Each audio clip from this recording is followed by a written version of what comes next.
Seguimos então com o programa sobre a questão lá do TCU, né, que o ministro do TCU tirou licença médica após a fala que foi considerada golpista. Vai, pode rodar. O ministro Augusto Nardes, do TSU, entrou com licença médica pelo período de 5 dias, mas não informou o motivo do afastamento. Coincidência ou não, Nardes tirou a licença após a divulgação de um áudio na qual disse ter informações sobre um movimento muito forte nas casernas, em referência às Forças Armadas, e previu para as próximas horas, dias ou no máximo semanas, um desenlace bastante forte na nação, um conflito social com as consequências imprevisíveis. O contexto da fala golpista do integrante do Tribunal de Contas da União sobre o pior momento que a nação vai viver, mas que talvez seja importante para o poder recuperar, e a derrota do presidente Jair Bolsonaro nas urnas para o presidente eleito Lula, que foi o responsável pela sua nomeação do Tribunal de Contas em 2005. Em nota, o ministro afirmou que lamenta profundamente a interpretação que foi dada sobre um áudio despretensioso gravado apressadamente dirigido a um grupo de amigos. Para que não se pairem dúvidas, o ministro esclarece que repudia manifestações de natureza antidemocráticas e golpistas. Agora veio o Bolsonaro, que despertou a sociedade conservadora, e hoje todo mundo está nas ruas aí fazendo a sua defesa desses princípios. Está acontecendo um movimento muito forte nas casernas. Eu acho que é questão de horas, dias, no máximo uma semana, duas, ou talvez menos que isso, que vai acontecer um desenlace bastante forte na nação. O senador Randolfo Rodrigues protocolou o pedido de afastamento do ministro do TSU. Na petição, o senador pede ainda que Nardes disponha sobre todas as informações proferidas em seu áudio, o afastamento provisório do ministro, perda do cargo e a suspensão dos direitos políticos, caso a investigação confirme a denúncia. Muito bem. Diretor, já põe na agulha aí o vídeo 1, porque na sequência é o mesmo tema que o senador comparou, né, o Augusto Nardes, ao tio do Zap. Pode rodar.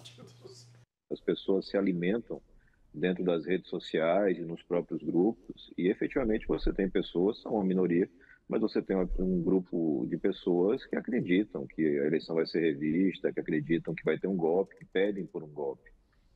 Mas não vejo no mundo real nenhuma consequência disso. No mundo real, as pessoas estão cuidando do próximo governo, cuidando de como as coisas vão ser encaminhadas para poder atender quem mais precisa. Eu acho que a própria corte vai ter que avaliar o conteúdo do áudio e fazer o procedimento disciplinar. Eu não daria para isso mais destaque do que eu daria para o tio do Zap, que está falando besteira já há meses.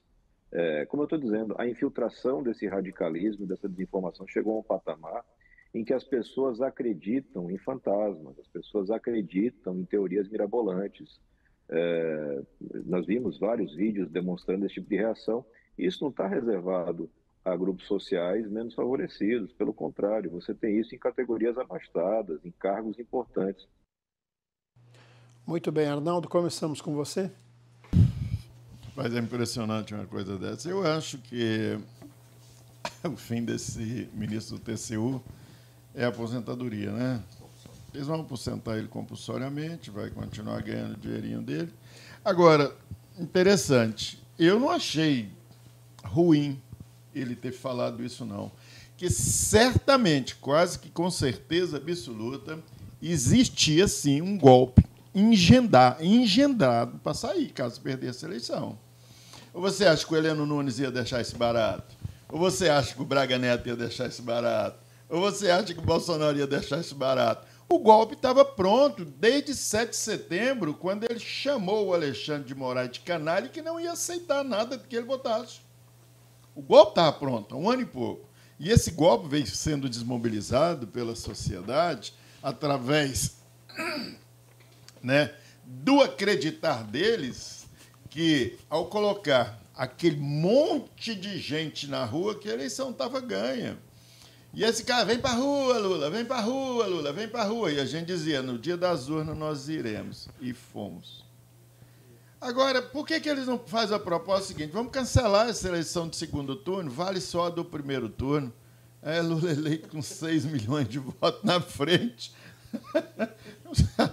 Então, esse cara fez um favor para a nação, que ele alertou que o golpe ainda, tá? Mas ele enfraqueceu os golpistas.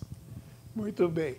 O Zezinho disse que esse Buiú é um comediante, né? O Buiú conseguiu ressuscitar o Heleno Nunes, que foi presidente da CBF lá nos anos 70. Não, Heleno Nunes, não. Augusto, é verdade. Lá nos anos 70. Você tá certo. Ô, Chico, esses caras, para mim, são tão insignificantes.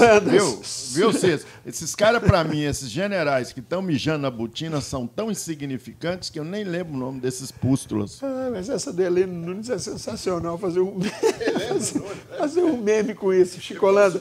Sua vez, sua vez. Bem, se esse golpe, como falaram que estava pronto, por que então não vai acontecer? Se está pronto, acontece. Tá? Em 2021, 7 de setembro, tá? Em momento algum, o presidente Bolsonaro estava disposto a dar o golpe. Prova maior que muita gente, inclusive, ficou magoado, chateado com o posicionamento dele, com aquele posicionamento democrático, em que deu um passo atrás, e eu sempre dizia em 2021, nas minhas entrevistas, inclusive o movimento aqui de Rondônia, Porto Velho, quem sabe eu estava à frente, em todas as minhas falas eu sempre dizia, nós não estamos aqui defendendo nenhum tipo de golpe, nós estamos defendendo aqui sim, que os poderes que os país se entendam. Nós não podemos ter um país democrático de direito em que um dos poderes está tentando fazer o identitarismo, ou seja, está sendo um poder que somente o posicionamento dele é o que tem validade, somente o posicionamento dele é democrático. E em muitas das posições, e muitas das suas determinações, praticamente não, rasgando a nossa Constituição Federal. Tá? Quando nós temos um dos ministros, principalmente, que é o ministro hoje, que se diz que é o homem mais poderoso do mundo, em que ele faz desde a investigação, a acusação, o julgamento e da sentença. Ou seja, tirando os outros poderes, é como eu estava ouvindo um comentário, não precisa mais ter o Ministério Público para fazer acusações, já que o STF, por si só, faz todas as camadas, exatamente, todo o andamento processual para a condenação ou não de um cidadão. Então, essa história que o ministro falou, tudo bem, por ser autoridade, ele, vamos dizer, pelo menos de maneira ética, ele cometeu um deslize, não acredito nem que cometeu crime, mas quando você é uma pessoa pública, infelizmente ou felizmente, você tem que medir suas palavras. É isso que o nosso presidente Bolsonaro, e muitas das vezes, realmente se acerbou nas suas falas, dando para a oposição aquele barulho que sempre fizeram. E agora, quando um pouco que a direita está fazendo, a gente vê a esquerda já reclamando, dizendo que a direita é isso e aquilo. E esse movimento todo, inclusive gente infiltradas, que é o que estão comentando, dentro dos movimentos agora, para tentar jogar no colo da direita algumas das situações ocorridas nessas últimas horas, nesses últimos dias. Samuel. A gente começou a perceber aqui uma nova definição do golpismo. Se fechar as instituições democráticas, o Congresso Nacional, o STF, não for um golpe de Estado, a gente tem que começar a redefinir a nossa história. E a história mundial também. Agora é importante frisar, pessoal, que, de fato, o Bolsonaro ele não é um golpista. Ele não tem perfil para ser golpista. Basta você analisar semanticamente, psicologicamente, da forma como você quer definir, os grandes ditadores da humanidade. Mussolini, Hitler. O Bolsonaro ele é um brincante, é um camarada que é tenente, é um oficial subalterno, que foi aposentado, né, foi para a reserva remunerada, porque queria explodir a barragem, o quartel, esse tipo de coisa. Aí a auditoria militar ficou com pena dele. Não, esse camarada tem um parafuso a menos. E colocou ele para a reserva remunerada, recebendo proporcionalmente ao tempo que ele ficou pulando de paraquedas, e se tornou capitão da nossa briosa Força Aérea Brasileira. Aí virou vereador no Rio de Janeiro, porque nunca gostou de trabalhar, virou deputado federal, foi eleito no voto manuscrito, depois foi eleito, reeleito, juntamente com sua ex-mulher, com os filhos, pela urna eletrônica. Nunca havia sentido o dessabor de ser derrotado. tinha pesquisa nas mãos, Ciro Nogueira, Valdemar da Costa Neto, basta você ver o olho murcho do Valdemar da Costa Neto ali, tentando colocar, né, a população, os mais aloprados, para ir às ruas. Enquanto isso, o Bolsonaro está debaixo da cama, tomando leite quente, aproveitando as benesses do chocolate israelense. Isso que é verdade. Mendigando uma boquinha de 50, 80 mil reais por mês, aluguel, segurança, para o Valdemar da Costa Neto, porque ele sabe que não vai ser fácil para ele responder às dezenas, centenas de processos que ele, seus familiares e as regras responderão. Vai ser Agora, fácil, Chico, não. é importante ressaltar que no Estado Democrático de Direito, cada poder é independente e harmônico, é verdade. Só que quando nós temos um presidente que é desordeiro, bagunceiro, que só falou, né, aquelas coisas que saem naquele lugar que termina no monossílabo tônico, a todo instante, tumultuou o processo. E a função do Poder Judiciário é dizer o direito ao caso concreto, fazendo isso através de uma sentença. Bem-vindo à democracia. Está achando ruim, você, patriota, que está aí na frente da 17ª Brigada, na BR-364, pegando tiro de borracha da PRF, gás de pimenta, bomba de efeito moral, gás lacrimogênico? Enquanto você está aí, o Bolsonaro está articulando cargo para ele. E vai ter a posse.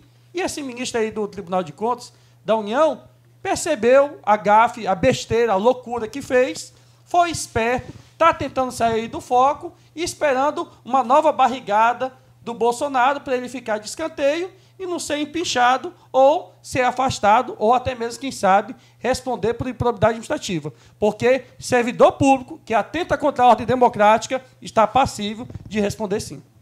Renan? Sobre a fala, obviamente, nós temos que analisar alguns aspectos. É uma fala que foi praticamente, né, que, como se dizem, vazada. É uma informação que não constava, não era de acesso de todos, e ela foi vazada através de alguma pessoa que a recebeu e ela encaminhou essa mensagem.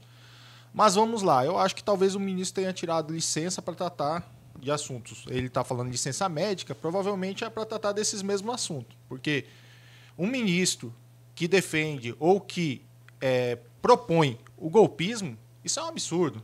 A gente tem que analisar dessa forma. Se você é um servidor público, se você faz parte de um ente, de alguma organização pública, você tem que, primeiro, respeitar a democracia. Preservar, Eu né? sempre digo isso. Nunca você vai ver da minha boca sair uma palavra no sentido de confrontar a democracia. Eu sou democrata. Eu acredito na democracia como a melhor forma de resolver os problemas da sociedade. Isso é para o Samuel falar o que ele pensa, para eu poder falar também o que eu penso. E não somente a uma casta. Então, quando ele fala que eles estão, né, se movimentando e tal, acho isso uma fala irresponsável. Acho, Renan, e ele ainda deu prazo. Que ele deve ser punido por essa fala. Acredito que deve ser punido. Tem as punições de grau leve, tem as punições de grau moderado. Então, ele tem que receber uma punição, mas... E mais ainda porque ele ocupa um cargo público. Então, é essa a minha postura e sempre será nesse sentido de defender a democracia, embora eu discorde de algumas coisas, eu tenho que defendê-la.